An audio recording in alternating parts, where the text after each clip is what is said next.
time has expired. Senator Sims. Thank you, Madam Acting Deputy President, and I rise to speak on the Social Services Legislation Amendment Miscellaneous Measures Bill of 2015, and further to the comments made by my colleague Senator Siewert, I seek to look at the implications of what's being proposed here for students, and in particular I look at Schedule 3 of this bill, which amends the determination of the full-time study requirement that a student must be eligible for Commonwealth incomes support through Youth Allowance and Austudy.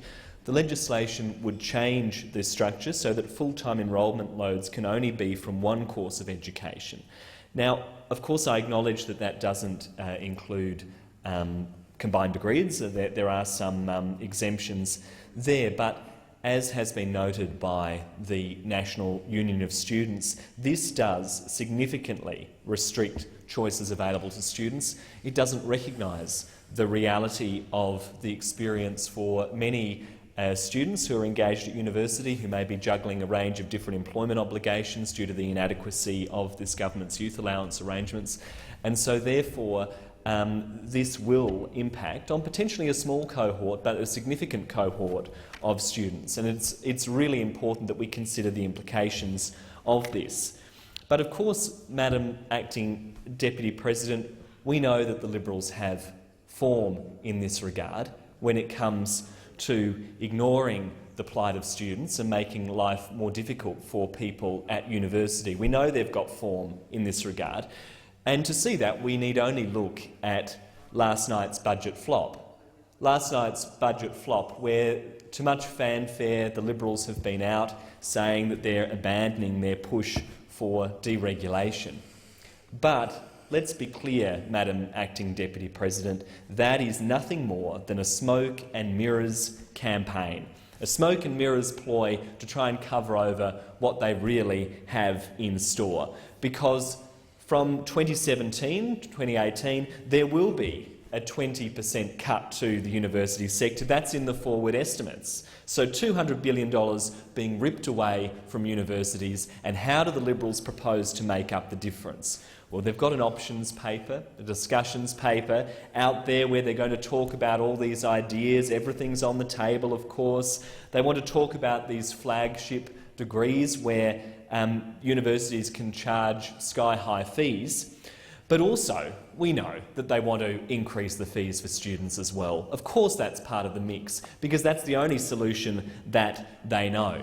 It's interesting that after Prime Minister Turnbull plunged the knife into the back of Tony Abbott, he's now wielding the razor blade at students and universities. And they head into this election campaign with Damocles' sword hanging above them as the Liberals try and string them out and pretend that they have some alternative to increasing fees, but that's all they've got on the table.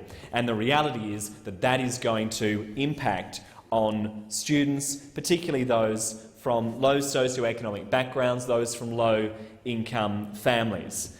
And, Madam Acting Deputy President, we see also, in addition to the changes being proposed in this legislation, which target some of the most vulnerable members of our community, we see in the higher education announcements within last night's budget $150 million being ripped away from the Higher Education Participation and Partnerships program. $150 million being torn away from a program that aims to ensure that Australians from low socioeconomic backgrounds have the ability to study at university, have the opportunity to do so.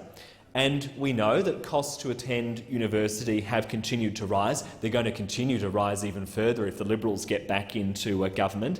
And now the government are attacking those who need assistance the most by gutting more than $150 million from this critical program, a program that would help students from lower socioeconomic backgrounds get into university, support them in their study at university. Of course we know the Liberals don't like that. They want to shut the door on those from low socioeconomic backgrounds going to universities. They want universities to be the domain of the rich, as we see in the United States, and that is what their deregulation agenda is all about. That's what it's all about. That's what their approach to higher education has been about. Universities for the elites, but shut out everyday Australians.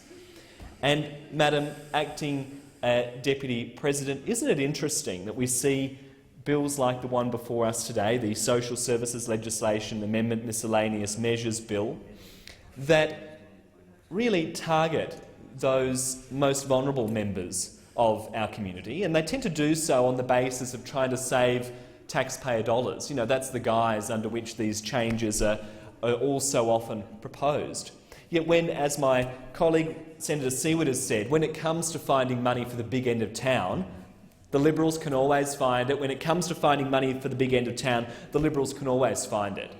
You know, and we've even seen in this federal budget $160 million being squirreled away in a special contingency so they can hold their costly and divisive plebiscite, a plebiscite that so many in the Liberal and National parties will ignore the outcome of.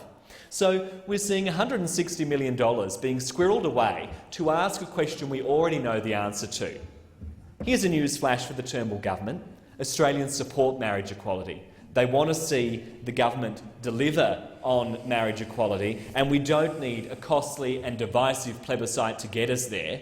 We don't need a taxpayer-funded hate campaign to be levelled at the gay and lesbian community. All we need is a free vote in the parliament, and Mr Turnbull has the power to deliver that. Mr Turnbull has the power to do that, but for some reason he won't do it because he is wedded to the Conservative Abbott era. He's wedded to the toxic policies of Tony Abbott, and of course we saw the fingerprints of Mr Abbott all over last night's budget, not only with respect to higher education but a range of other measures as well. But let's go back to consider the implications of what the Liberals are proposing for higher education in this budget. And of course we have in the Social Services Legislation Amendment Bill before us today measures that are going to make things more difficult for students. But let's consider the measures in this bill in a broader context, and let's look at the experience of students across the board.